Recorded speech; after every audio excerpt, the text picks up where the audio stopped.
Welcome to Waves Media Telugu. Guntur లాంలోని Acharya NG Ranga వ్యవసాయ విశ్వవిద్యాలయంలో నిర్వహించిన కిసాన్ మేళా 2026ను ప్రతిపాడు ఎమ్మెల్యే డాక్టర్ బూళ్ల రామాంజనేయులు ప్రారంభించారు. రైతులకు పంటల రక్షణ, అధిక దిగుబడులు, ఆదాయాలపై అవగాహన కల్పించడమే మేళా లక్ష్యమని తెలిపారు. ఎల్నినో పరిస్థితుల్లో పంటల సాగులో తీసుకోవాల్సిన జాగ్రత్తలు, ఉద్యాన పంటలు, డైరీ, పౌల్ట్రీ, చేపల పెంపకంపై రైతులకు శాస్త్రవేత్తలు అవగాహన కల్పించారు.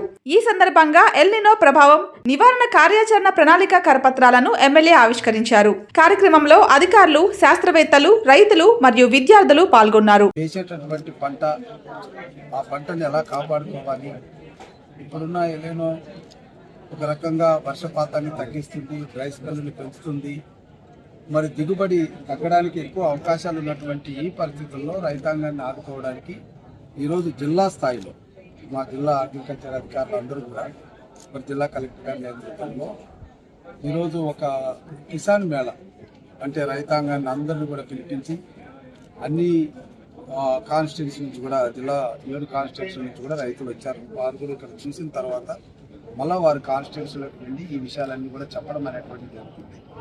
దీని తర్వాత కాన్స్టిట్యున్సీ లెవెల్లో కూడా ఇలాంటి మేళను ఒకటి ఏర్పాటు చేసి అక్కడున్న రైతాంగాన్ని కూడా ఒక విస్తృత పరిధిలో అవేర్నెస్ తీసుకురావాలన్నటువంటి ఆలోచన. ఏదేమైనా రైతును కాపాడుకోవడం ప్రభుత్వం యొక్క ధ్యేయం.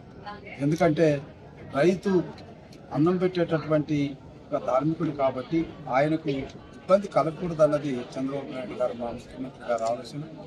దాని మేరకే ఈరోజు ఈ ప్రత్యేకమైనటువంటి పరిస్థితుల్లో రైతాంగాన్ని ఆదుకోవడానికి మెలకువలు ఏమేమి ఉన్నాయో అన్ని విషయాలు కూడా తెలియజేయడానికి ఈరోజు జిల్లా స్థాయిలో కిసాన్ మేళాని ఏర్పాటు చేసింది.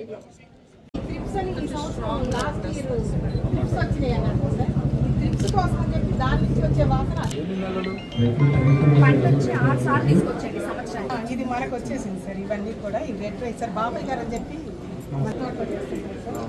వ్యవసాయం ఆఫీసర్ ఇది. నిన్న కూడా స్టాన్ఫోర్డ్ యూనివర్సిటీ మన దగ్గర రైట్ ఫారెస్ట్ పర్టికులర్ అడ్రస్తో బిర్యానీ కావాలంటే మనం నాటు బాస్మతి కూడా పండిస్తాం. కొంచెం మంచి ఫ్లేవర్ వస్తుంది. పిల్లప్ సాంబార్ ఒక వెరైటీ ఉంటుంది. రైస్ కూడా